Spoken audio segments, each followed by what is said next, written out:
Boil చేసి తాగడమే మంచిది. అందుకు టైం పడుతుంది. నేను మాత్రం దేనికి ఇక్కడ ఆగదలుచుకోలేదు. దాహం తీర్చుకొని రీహైడ్రేట్ అయి ఆ మడుగు దగ్గర పొంచి ఉన్న ప్రమాదం నుంచి బయటపడి దక్షిణ దిశగా అంటే మౌంటైన్ వైపు వెళ్తున్నాను.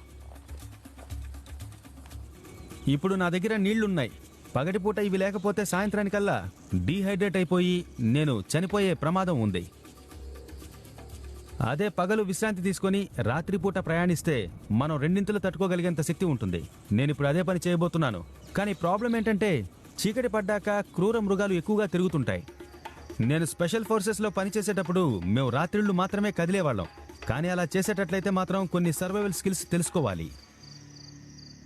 మనకు దారి చూపించడానికి రాత్రుళ్ళు సూర్యుడు లేకపోయినా చంద్రుడు ఖచ్చితంగా ఉంటాడు. సూర్యుడు తూర్పున ఉదయించి పడమట అస్తమిస్తూ ఉంటాడు. దాంతో సూర్యుని ఫాలో అవుతూ మనం దిక్కుల్ని కనిపెట్టొచ్చు. అయితే ఆకాశంలో చంద్రుడు కూడా